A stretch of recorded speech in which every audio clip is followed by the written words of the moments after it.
Good morning to all of you here in this room and all of you whom we're holding close in our hearts this morning from the various locations where you're tuning in.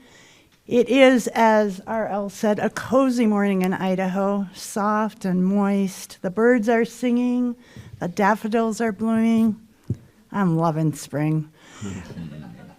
So I invite you to go to that extraordinarily special place, the place that is ever present and never changing.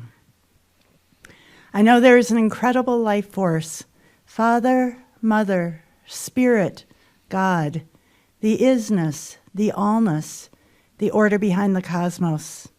I know this life force to be all-providing, all-sustaining, and all-renewing. And this morning, it is with a glad and grateful heart that I give thanks for all of you, for this place, for our oasis. I give thanks for Reverend John, for Mac down the hall entertaining the little ones, for R.L. and Max, for the leaders, for those who are our unsung heroes and heroines who do so much to keep our doors open and keep this place cozy. I give thanks for knowing the truths that this place provides as we maneuver through this journey called life. I give thanks for all of this and so much more, and together we say, and so it is. Well, there are times that I need Mary Oliver in my life. I need her when I hear the geese honking overhead. I need her when I need somebody else's words to be my prayer. She was the late American poet who won the National Book Award and the Pulitzer Prize. Her work always soothes and guides me. Her words are inspired by nature rather than the human world, stemming from her lifelong passion for solitary walks in the wild. One of the enduring themes in her poetry was her relationship to nature as a touchstone of transcendence and salvation. So I offer you today two of Mary's poems, which I invite you to listen to as prayerful. Wild geese. You do not have to be good. You do not have to walk on your knees for 100 miles through the desert, repenting. You only have to let the soft animal of your body love what it loves. Tell me about despair, yours, and I will tell you about mine. Meanwhile, the world goes on. Meanwhile, the sun and the clear pebbles of the rain are moving across the landscapes, over the prairies and the deep trees, the mountains and the rivers. Meanwhile, the wild geese, high in the clean blue air, are heading home again. Whoever you are, no matter how lonely, the world offers you itself to your imagination, calls to you like the wild geese, harsh and exciting, over and over announcing your place in the family of things. The summer day. Who made the world? Who made the swan and the black bear? Who made the grasshopper? This grasshopper, I mean, the one who has flung herself out of the grass, the one who is eating sugar out of my hand, who is moving her jaws back and forth instead of up and down, who is gazing around with her enormous and complicated eyes. Now she lifts her pale forearms and thoroughly washes her face. Now she snaps her wings open and floats away. I don't know exactly what a prayer is. I do know how to pay attention, how to fall down into the grass, how to kneel down in the grass, how to be idle and blessed, how to stroll through the fields, which is what I have been doing all day. Tell me, what else should I have done? Doesn't everything die at last and too soon? Tell me, what is it you plan to do with your one wild and precious life? And so it is. And now I invite you to follow me in an affirmation based on Mary Oliver's last words, which always choke me up.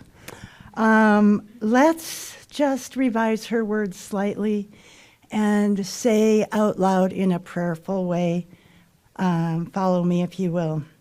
I tell myself, this is what I plan to do. With my one wild and precious life. And precious life. And so it is.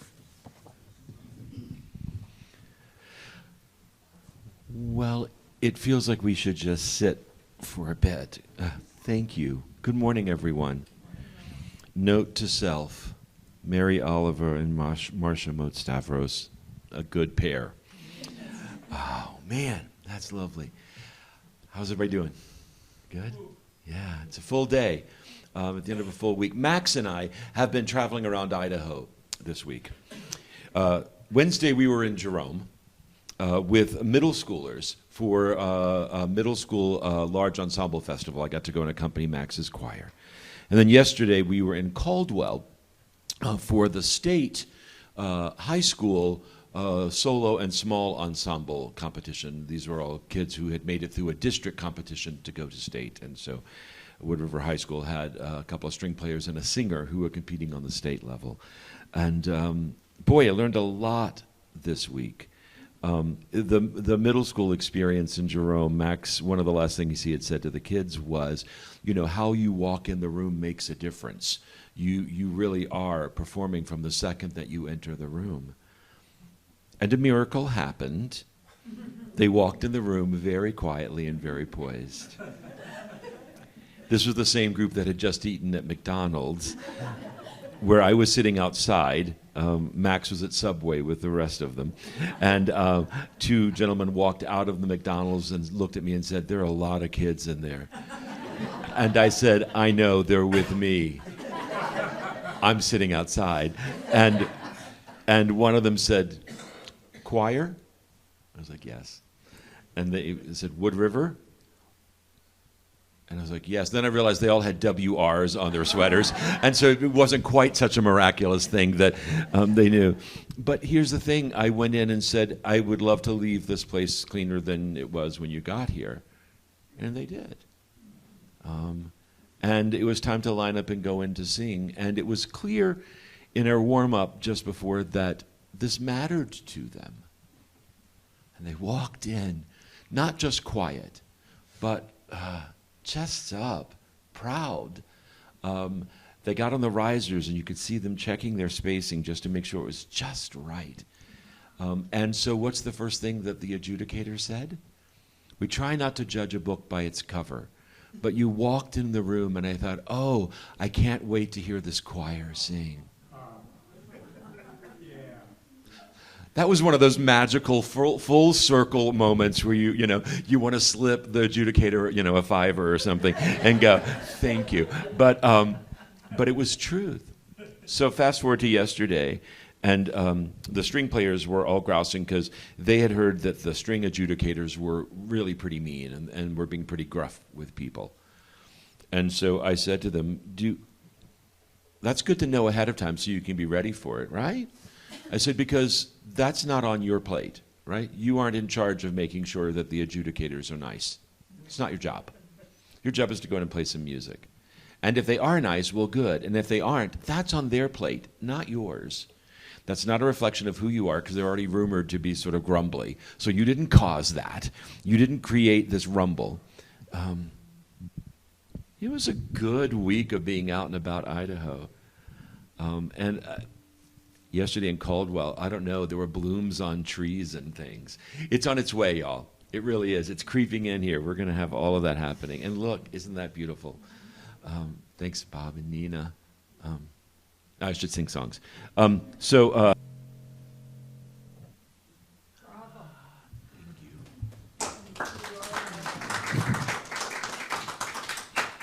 Thank you, RL. Thank you, Max.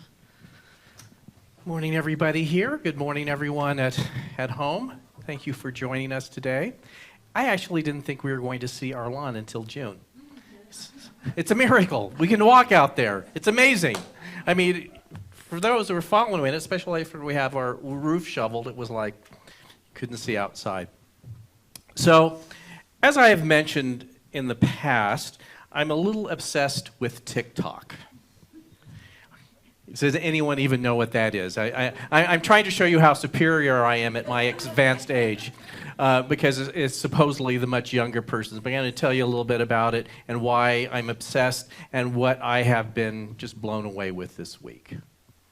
So it's such an interesting platform of social media that if you are on it, you have the option of course, viewing, but rather than say like Facebook where you put a couple things or post a picture, you can create anywhere from a 1 to 3 minute videos and upload it to it. Some people just get on there and whine.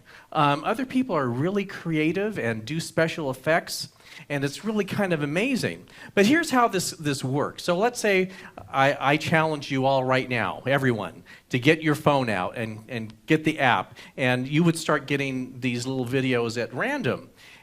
And the ones that you stop to look at would create kind of a trail that it will send you more like what you've been looking at.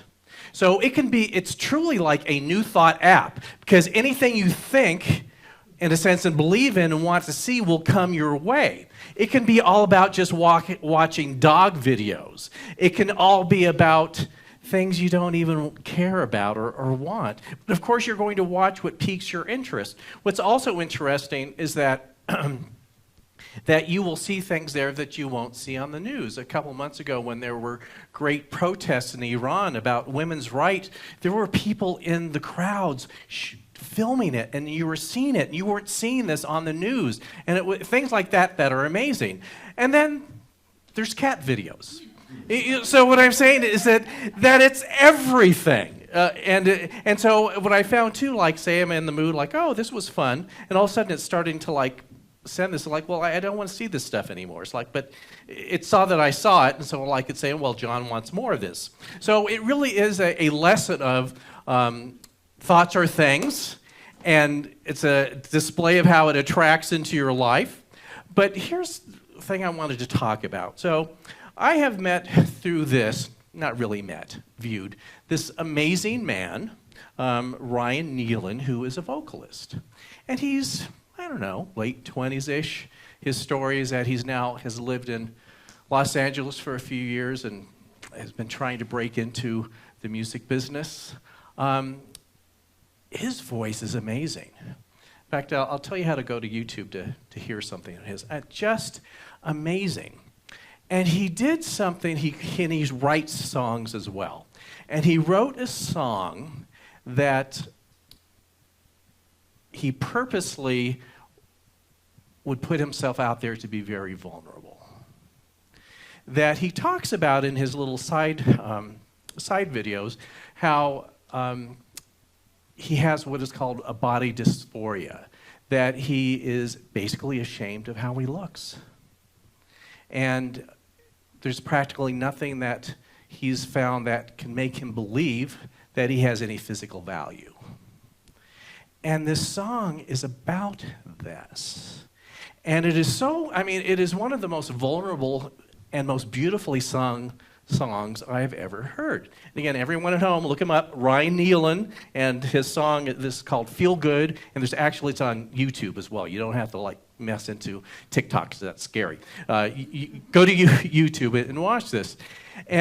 But here's the progression of how this works and how things can gain some momentum. So at first I was just presented, he's singing the parts of this song, and of course my heart is breaking for this young man that he would feel just so sad about himself, to think that ultimately that he had no worth. But then these things on social media have legs, so to speak. So then I started to get videos of other people who were so touched by his song that feel the same way. So another thing with this is that you can have a video and bring it into a video you create. Like you can have a split screen, or you can have like a picture-in-picture. And people were bringing his song in, and they were singing with him, and often just crying because he had touched their heart so much. And so that was the next level. The third level was this, that some people were bringing him in, but somehow, and I don't know how they do this, but were able to just get the musical track, and they made up a verse to go with his song that was so personal that it also broke your heart. But then something really amazing started to happen. So Ryan is seeing these videos of people, of the response that he is getting, and he is playing them, and it's hard to explain what he did, and he, in a split screen, was just there and was just present with them. And in kind of this glowing, I hate to say smile because it's not something to smile about, but what I got from this, first of all, he was suddenly this incredible radiant light who, by his mere presence, was saying, I know how you feel because I'm there, and I'm here for you. I love you. I'm witnessing you. I am embracing you. And it just started this whole thing of from his vulnerability of being hurt, of, I think, unintentionally starting a path of healing for him and other people. It's just really amazing. And so, like I said, look up Feel Good, Ryan Nealon on YouTube. And if Nealon, and you can always send me an email because you're like, oh, John, you said it too fast and you went it home. And look at that, and if you are a TikToker, you could look him up and see everything that I saw. But, and it's interesting, and when I look at him now, all I see is one of the most amazingly beautiful human beings I've ever seen in my life. Just by what he shares. I mean, it's like I want him to be my best friend all of a sudden. You know, let's have coffee.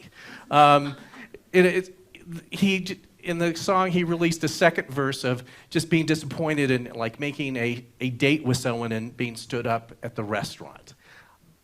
Tell me where you are, I'll go. You know, it's just like, there's just something so amazing about his presence. So,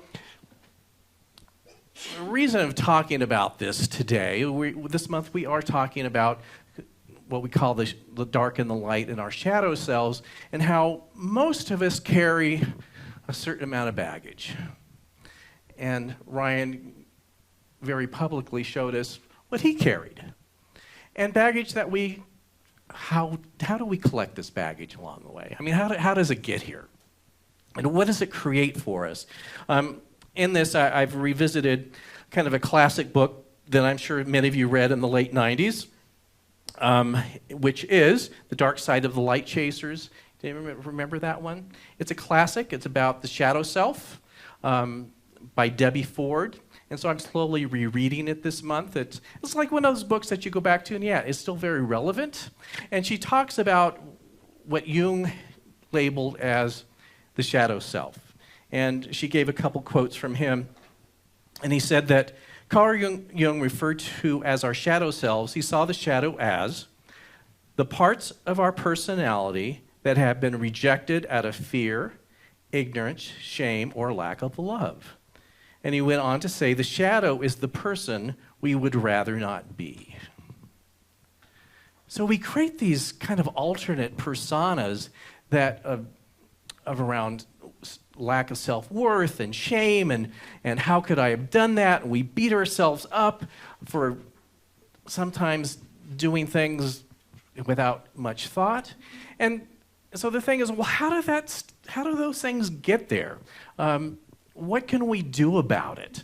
How can we process it? And it's just not about, quote unquote, getting rid of that stuff. I found that doesn't work. Jung went on to say that, let me find this here. Said that, come on, where are you, Jung? Can't find it, but basically he said, you can't just chase the light, you have to make the dark conscious. But so often in anything in our lives, we think we just have to get rid of the thing. Even around the house or whatever, we got to get rid of the thing. We got to get rid of the snow. We just got to get rid of this stuff instead of, well, how do we uplift it energetically? How do we first bring it in before we can, in a sense, heal it and let it go? That I think that just making these things as that thing that I need to get rid of puts a barrier around it that we kind of dance around, that we can't seem to ever get rid of. So let's talk about this. This will be our subject this month. What does it mean really to integrate it? And what does that even mean? Debbie Ford wrote that when we suppress any feeling or impulse, we are also suppressing its polar opposite. If we deny our ugliness, we lessen our beauty. If we deny our fear, we minimize our courage. And if we deny our greed, we also reduce our generosity. In other words, we become so imbalanced and we think, whatever you do, don't look there. I'm going to try to look here, but that's still there. So to think that, no, I'm not going to get rid of this, I need to heal through this in some way. In a sense, make what appears to be dark conscious. And kind of the vision I got of this of how, we all carry varying amounts. And it also depends on any given day of what we feel like we're carrying. I thought of the picture from The Christmas Story of when Scrooge, his partner, had came as the ghost, and he's got like chains all carrying around. He said that was what he amassed through a life that was not well lived. And I think in a way that's kind of what we do. We pick up things unconsciously. We pick up things that appear to, we think, were inserted by someone else. And we're left with this soup of, now what? Can you remember the first time that someone told you that you weren't good enough in some way and it stuck? Just think back. Can you remember that? Because I can. Can you remember, like the first time that you really remember? Because for me, it was in first grade, and it was kind of a shock. Being 6 years old, and I was a really happy kid. Like I said, my grandparents lived around the corner, and they were really storybook kind of grandparents. We had a candy drawer. And if there wasn't enough candy there, Grandpa would take us out to buy more candy, get us sugared up, and send us home. So it was great. And of course, this was the time that I could do my tricycle and go around the corner and weren't worried about getting, stolen or kidnapped or anything. And I'd always make a stop along the way. There were plenty of people that lived in houses that I didn't even imagine they wouldn't want me in their living room for an hour. And I did. And my mother was appalled that I was getting served a second breakfast every day and that they were thinking that she wasn't feeding her children. Because I just, let's stop at the Dent's house today and see what's on their TV today. And I'd make it to Grandma and Grandpa's eventually. But it was that was the kind of kid I was. But I remember a first grade teacher telling me that I wasn't enough. And I don't need to go into the story. And I'm sure I was told that in some way or another, but it was like, boom. I mean, I just couldn't comprehend why someone would say that. And the thing is, since it kind of hit home for whatever reason, I thought, well, if she's saying it, it must be true. So again, can you remember, maybe not the first time, but if you were hit with something that you were told that was not nice or was derogatory, but yet somehow you took it on. And that's where this shadow stuff begins. Because as I look at from that moment on, like I said, it never dawned on me before that, as we say, I wasn't perfect, whole, and complete as a child. Never dawned on me for a moment. Never. Everyone wants me around. Everybody wants me in their living room. It never dawned on me. It's like, well, maybe they're busy today. No, who cares? Just go knock on their door. They want you there. But it's like the lint collector in your dryer. It can't help but starting to attract more lint. Like the next time that, I don't remember the exact things, that maybe a classmate or another teacher told me that I wasn't doing well, it's just like that seed thing from my first grade teacher would just kind of go here, and it just kind of starts to grow, and we develop this alternate version of ourselves that is not true. And for some of us, it's maybe not as big of a thing, but other people, it's an overwhelming part of their lives. And certainly as I speak to people through the years that come and confide in me and tell me their stories, that it's pretty much what has happened to almost everyone. At some point, they entertained the idea that on a spiritual level, they weren't perfect, whole in belief. And once they entertained and accepted that idea, it started to collect evidence. So at that point, you make a mistake. We all make mistakes. Oh, that must be proof that what that person told me is true. I'm not a good person. I don't look out for other people. I am just in it for myself. I am incompetent in some way. And of course, it's just, when you start getting in that mindset, it's like you almost can't make a mistake. I mean, you also always make mistakes. It's like, it's a self-fulfilled prophecy where you have that little secret in you of that thing that you don't want to admit or other people to see. And we try to cover it up. And I've certainly had very close people in my life that appeared to be geniuses at covering that up, but yet they weren't. So this is the month we're going to look at this a little bit. First of all, let's just kind of go back. We are, on a spiritual level, perfect, whole, and complete.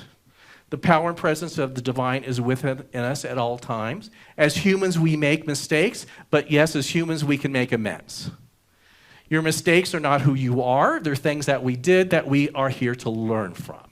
So let's start with that. You are not forever marked as having done that unkind thing. You can make amends. So we are not that thing.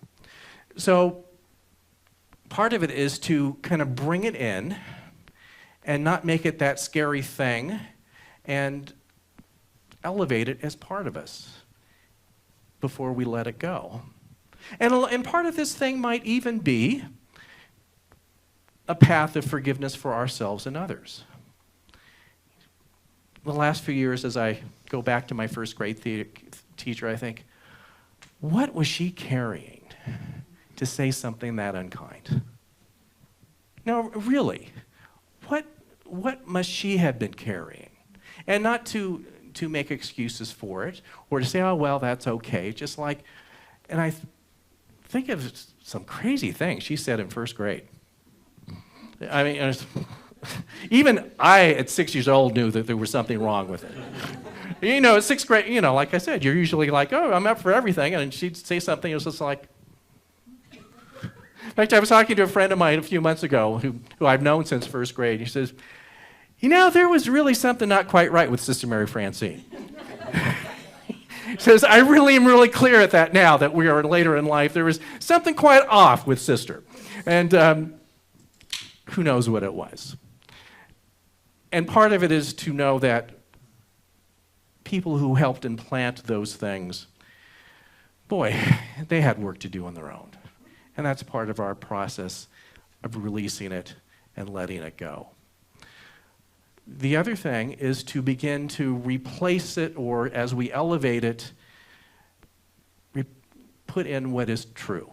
I like what the affirmation that Marcia had. What was it? Affirm what we're going to do in the world today. What was that, Marcia? Yeah. So often when we think of affirmations, it's like, oh, let's get some stuff, let's do this, do that, but to say out of, even with stuff that we carry, to say, in spite of it, I'm going to make a difference in the world.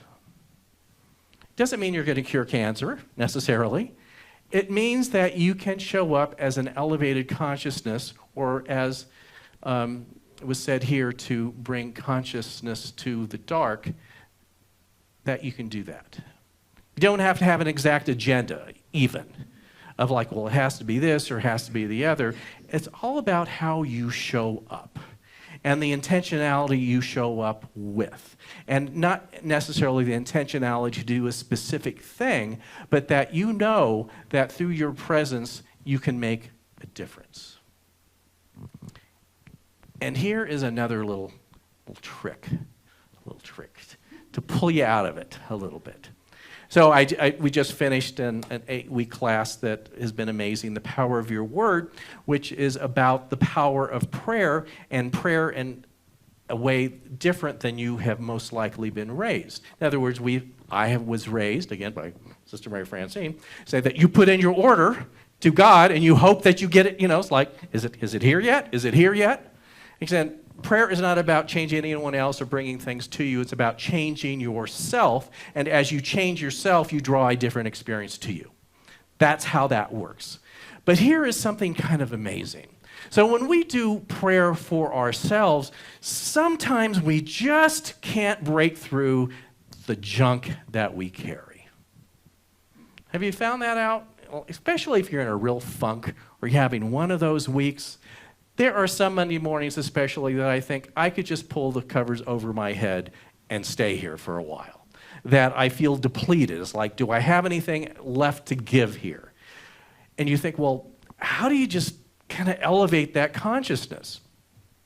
Because in those times, or when we're stuck in our shadow self, it is very difficult to challenge ourselves to see on a spiritual level that we are perfect, whole, and complete. But here's the trick for my class, and you didn't even have to go to 8 weeks. Do it for someone else first. Isn't it easier, even if you're in a funk, to see the perfection in someone else when you can't see it in yourself in that moment? That if you are just having one of those days, you start to affirm and do prayer work for other people. And I'm not saying, oh, I hope Mary gets a new car kind of prayer. I'm saying, I know that my friend here is perfect, whole, and complete. I know that the power and presence of the divine exists in them, even when they appear to make mistakes. I can see their brilliant light and all that they do. And before you know it, as you can see it in them, it starts to touch you, and you begin to see it in you again. If you get despair in the world, even though the appearances show you everything otherwise, our work right now is to know that the divine and spirit is in the middle of all things, even when it appears to be a mess. And that's how prayer even works from other people. Like I said, you can't change other people through prayer. But I call prayer, since we are all energetically connected, an invitation for people to see the truth.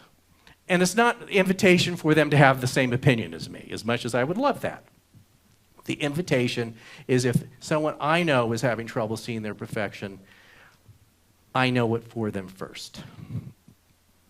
I let myself be, like I said, an invitation and consciousness that I know who you really are, much like Brian has been doing in those videos where he's just present for these people that are just having trouble. He's basically saying, I know who you really are, even if you can't.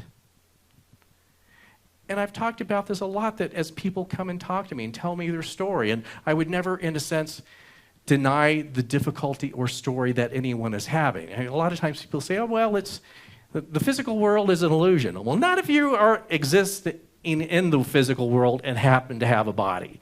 It's really not illusionary. If I let this like piano thing hit my hand, I'm not going to say, no problem, I've broken 3 fingers, it's an illusion.